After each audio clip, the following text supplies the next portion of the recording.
പല ജില്ലകളിലും മഴ മുന്നറിയിപ്പ് നിലനിൽക്കുന്ന ഒരു ദിവസമാണ് ഇന്ന്. എനിക്ക് തോന്നുന്നു ഒരുമാതിരിപ്പെട്ട എല്ലാ ജില്ലകളിലും ഓറഞ്ച് അലേർട്ടും യെല്ലോ അലേർട്ടുമായി നിലനിൽക്കുന്നുണ്ട്. മഴയും ഒറ്റപ്പെട്ട ശക്തമായ മഴ എല്ലായിടത്തും നിലനിൽക്കുന്നുണ്ട്. ഇപ്പോൾ ഈ മഴക്കെടുതിയുമായി ബന്ധപ്പെട്ടുള്ള റിപ്പോർട്ടുകൾ കൂടി വരികയാണ് ഈ സമയത്ത്. കോട്ടയത്തേക്കാണ് നമ്മൾ ആദ്യം. കോട്ടയത്ത് ശക്തമായ മഴയിൽ വലിയ നാശനഷ്ടം സംഭവിച്ചിരിക്കുന്നു. പനച്ചിക്കാട് സഹകരണ ബാങ്കിന്റെ മേൽക്കൂരയിലെ 7 സോളാർ പാനലുകൾ പറന്നുപോയി സമീപത്തെ കൃഷിഭവൻ ഓഫീസിന് മുകളിലേക്കാണ് വീണത്. ശക്തമായ കാറ്റിൽ മരം വീണ് ഈരാറ്റുപേട്ട വെയിൽ കാണാംപറ വയലിൽ വീട് തകർന്നു. കിടങ്ങൂരിൽ റോഡിന് കുറുകെ മരം വീണു. വൈക്കം റെയിൽവേ സ്റ്റേഷൻ റോഡിൽ മരം വീണ് വാഹനങ്ങൾക്ക് കേടുപാടുകൾ സംഭവിച്ചു. ദേശീയപാതയിൽ ചോറ്റയ്ക്ക് സമീപവും മരം കടപുഴകി വീണു. ഗോകുൽ രമേശ് ഉണ്ട് കോട്ടയത്ത് നിന്ന് വിവരങ്ങളുമായി. ഗോകുലെ, എല്ലായിടത്തും നാശനഷ്ടങ്ങളാണ് വരുന്നത്. മഴക്കെടുതികൾ കോട്ടയത്ത് രൂക്ഷമാണ് അല്ലേ? സേതു, തീർച്ചയായിട്ടും ഉച്ചയ്ക്ക് ശേഷം ശക്തമായിട്ടുള്ള മഴയും അതോടൊപ്പം തന്നെ ശക്തമായിട്ടുള്ള കാറ്റും കൂടി ഉണ്ടായതോടു കൂടിയിട്ടാണ് വ്യാപകമായിട്ട് നാശനഷ്ടങ്ങൾ ജില്ലയുടെ വിവിധ ഭാഗങ്ങളിൽ ഇപ്പോൾ റിപ്പോർട്ട് ചെയ്തിരിക്കുന്നത്. പലയിടത്തും മരങ്ങൾ കടപുഴകിക്കൊണ്ടാണ് നാശനഷ്ടങ്ങൾ ഏറെയും സംഭവിച്ചിരിക്കുന്നത്. ചോറ്റയ്ക്ക് സമീപം ദേശീയപാതയിലേക്ക് മരം കടപുഴകി വീഴുകയുണ്ടായി. ഈ ഭാഗത്ത് ഗതാഗതം ഏറെ നേരം തടസ്സപ്പെടുന്ന ഒരു സാഹചര്യമുണ്ടായി.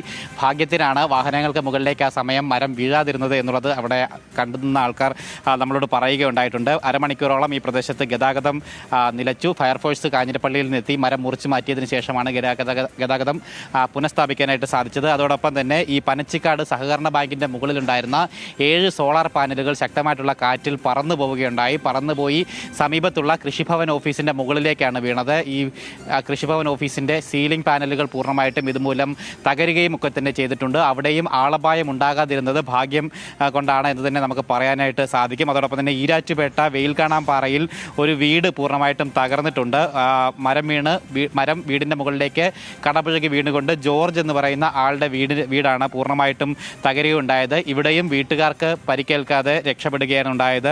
ഒപ്പം വീട്ടിലുണ്ടായിരുന്ന വാഹനങ്ങൾക്ക് സാരമായിട്ട് കേടുപാടുകൾ സംഭവിക്കുകയും ചെയ്തിട്ടുണ്ട്. ഒപ്പം കിടങ്ങൂരിലും ഇത്തരത്തിൽ റോഡിന് കുറുകെ മരം കടപുഴകി വീണു. വൈക്കം റെയിൽവേ സ്റ്റേഷൻ റോഡിലാണ് ഇത്തരത്തിൽ മരം വീഴുകയും ധാരാളം ആ മരത്തിൻ്റെ ചുവട്ടിലുണ്ടായിരുന്ന നിരവധി വാഹനങ്ങൾക്ക് മുകളിലേക്കാണ് ഈ മരം വീഴുകയുണ്ടായത്. വാഹനങ്ങൾക്ക് സാരമായിട്ടുള്ള കേടുപാടുകൾ സംഭവിച്ചിട്ടുണ്ട്. കൂടല്ലൂർ പ്രാഥമിക ആരോഗ്യ കേന്ദ്രത്തിന് സമീപത്തും മരം വീണിട്ടുണ്ട്. അതോടൊപ്പം തന്നെ കാഞ്ഞിരപ്പള്ളിയിലുള്ള പല ഭാഗങ്ങളിലും ഇത്തരത്തിൽ മരം വീണ് ഗതാഗതം അടക്കം തടസ്സപ്പെടുകയും വാഹനങ്ങൾക്കും വീടുകൾക്കും കേടുപാടുകൾ സംഭവിക്കുകയും ഒക്കെ തന്നെ ചെയ്യുന്ന സംഭവം ഉണ്ടായിട്ടുണ്ട്.